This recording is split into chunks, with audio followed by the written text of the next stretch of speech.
చలో నెక్స్ట్ మిగతా వార్తల్లో మళ్ళీ హోర్ముజ్ మూత, పశ్చిమాసియాలో పెరుగుతున్న ఉద్రిక్తత. ఈ హోర్ముజ్ జలసంధిని మళ్ళీ మూసేసిరట. యుద్ధం మరింత తీవ్రమైంది అమెరికా ఇరాన్ మధ్య. సో దీంతో మళ్ళీ మూసేసిరట. జలసంధిలో తమ అనుమతి లేకుండా ప్రయాణిస్తోందంటూ ఒక వాణిజ్య నౌక మీద ఇరాన్ దాడి చేసిందంటే నిన్న. అందులో 11 మంది భారతీయులు ఉన్నట. 11 మంది భారతీయులు ఒకరు గల్లంతయ్యారు. దాడిని ఖండించింది భారత్. ఆ సిబ్బందిని రక్షించేందుకు ఒమన్తో కలిసి రెస్క్యూ ఆపరేషన్. ఇరాన్ పైన విరుచుకుపడ్డ అమెరికా 140 లక్షల పైన దాడి, ఇరాన్ ప్రతిదాడి. బహ్రెయిన్, కువైట్, ఖతార్, ఒమన్లలోని అమెరికా స్థావరాలపైకి డ్రోన్లు, క్షిపణులట. ఏం ఘోరం అసలు ఇది ఎక్కడ అవుతుందన్నది అర్థం కాని పరిస్థితి. ఇగో ట్రంప్ సన్నిహిత సెనేటర్ లిండ్సే గ్రాహం అనుమానాస్పద మృతి, విష ప్రయోగం జరిగినట్టు ప్రచారం జరుగుతున్నది.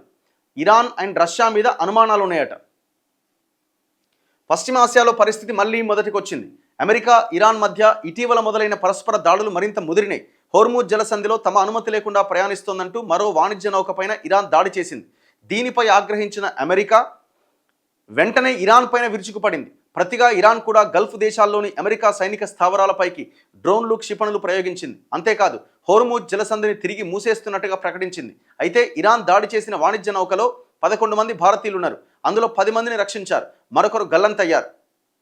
అమెరికాతో ఇటీవల అవగాహన ఒప్పందం తర్వాత ఇరాన్ హోర్ముజ్ జలసంధిని తెరిచినా తమకు సమాచారం ఇచ్చి టోల్ చెల్లించిన నౌకలను మాత్రమే, అది కూడా తాము నిర్దేశించిన మార్గం మీదుగా మాత్రమే ప్రయాణించేందుకు అనుమతిస్తోంది.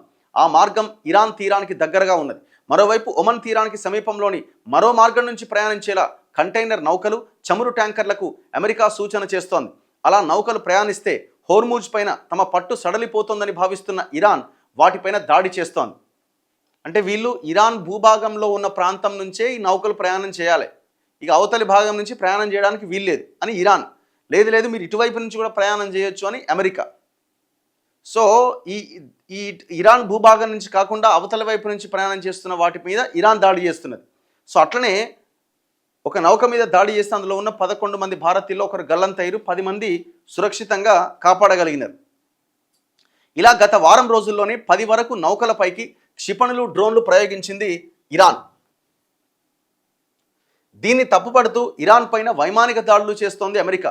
తాజాగా ఆదివారం తెల్లవారుజామున ఒమన్ తీరానికి సమీపంలో ప్రయాణిస్తున్న జిఎఫ్ఎస్ గెలాక్సీ కంటైనర్ నౌకపై ఇరాన్ దాడి చేసింది. తమ సూచనలు పెడచెవిన పెట్టి తాము సూచించిన మార్గంలో కాకుండా మరో మార్గంలో పలు నౌకలు ప్రయాణిస్తున్నాయి. అందులో ఒక దానిపైన హెచ్చరిక దాడి చేశామని ఇరాన్ రెవల్యూషనరీ గార్డ్స్ వెల్లడించింది. హోర్ముజ్ జలసంధిని మూసేస్తున్నామని ప్రకటించింది. దీనిపై మళ్ళీ ప్రకటన చేసే వరకు మూసివేత కొనసాగుతుందని స్పష్టం చేసింది. అయితే హోర్ముజ్ తెరిచే ఉందని, నౌకల రాకపోకలు కొనసాగుతున్నాయని అమెరికా సెంట్రల్ కమాండ్ చెప్తోంది. ఎంత ఘోరం అసలు. సో ఇట్లా ఈ యుద్ధం ఇంకా కంటిన్యూ అవుతూనే ఉన్నది. ఇది ఎక్కడ దాకా పోతుంది అన్నది అర్థం కాని పరిస్థితి. అయితే ఈ సందర్భంగా ట్రంప్ సన్నిహిత సెనేటర్ అనుమానాస్పదంగా చనిపోయిందట. మరి విషప్రయోగం జరిగింది అంటున్నారు. అమెరికా అధ్యక్షుడు ట్రంప్కు అత్యంత సన్నిహితుడు సెనేటర్ లిండ్సే గ్రాహం మరణించారు. ఆయన వయసు 71 సంవత్సరాలు. శనివారం ఉన్నట్టుండి అస్వస్థతకు గురైన ఆయన ఆసుపత్రిలో చికిత్స పొందుతూ తుది శ్వాస విడిచాడు. గ్రాహం మృతిపైన అనేక అనుమానాలు వ్యక్తమవుతున్నాయి. ఇరాన్కు బద్ధ విరోధి అయిన గ్రాహం ఆ దేశంపై ట్రంప్ యుద్ధం ప్రకటించడంలో కీలక పాత్ర పోషించాడు. ట్రంప్ ప్రభుత్వ విదేశాంగ విధానంలో కూడా ఆయన పాత్ర కీలకం. రష్యా నుంచి చమురు కొనుగోలు చేస్తున్న భారత్, చైనా వంటి దేశాల నుంచి అమెరికాకు వెళ్లే వస్తువులపైన భారీగా ప్రతీకార సుంకాలు విధించడంలో కూడా ఆయన ట్రంప్కు మద్దతు ప్రకటించారు. గత వారం ఆయన ఉక్రెయిన్కు వెళ్లి ఆ దేశ అధ్యక్షుడు జెలెన్స్కీతో భేటీ అయ్యారు. గ్రాహంను అంతమొందిస్తామని Iran Islamic revolutionary guards corps ఇటీవల ప్రకటించింది. అంతలోనే ఆయన మరణించడంతో అనేక అనుమానాలు వ్యక్తమవుతున్నాయి. గ్రాహం మృతి వెనుక ఇరాన్ లేదా రష్యా ఉండొచ్చని అనుమానిస్తున్నారు. కొందరు మాత్రం ఆయన గుండెపోటుతోనే చనిపోయారు అని చెబుతున్నారు. దక్షిణ కరోలినాకు చెందిన గ్రాహం 2002, 2008, 2014, 2020లో సెనేట్కు ఎన్నికయ్యాడు. అంతకుముందు 94లో హౌస్ ఆఫ్ రిప్రజెంటేటివ్కు ఎన్నికయ్యారు. ఇరాన్కు ఆయన జీవితకాల విరోధి. ట్రంప్ రెండోసారి అధికారంలోకి వచ్చాక విదేశాంగ విధాన రూపకల్పనలో గ్రాహంకు అధిక ప్రాధాన్యం దక్కింది. భారత్, చైనా సహా పలు దేశాలపైన 500% ప్రతీకార సుంకాలు విధించేందుకు తీసుకొచ్చిన ఆ చట్టం రూపకల్పనలో కీలక పాత్ర ఆయనదే. ఇరాన్పై యుద్ధం చేయాలని ట్రంప్ను ప్రోత్సహించిండు. విదేశాంగ విధానంలో ట్రంప్ తీసుకున్న ప్రతి ప్రధాన నిర్ణయం వెనుక గ్రాహం ఉన్నాడట. మరి ఇవన్నీ లంగ పనులే చేసిండు అన్నట్టుగా, అంతే కదా. మరి లేకపోతే ఇరాన్ యుద్ధమే లేకపోతే ఈ ప్రపంచం ఇంత ఆగమయ్యేది కూడా కాదు కదా. చివరికి అమెరికా కూడా ఆగమైంది కదా.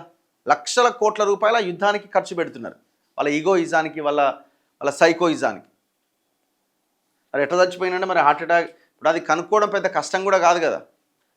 వాళ్ళు కూడా చెప్పరు, ఎందుకంటే వాళ్ళే చంపిరని ఇంకో సెంటిమెంట్ రెచ్చగొట్టవచ్చు కాబట్టి దాన్ని తేల్చరు, అది ఆనే ఉంటుంది.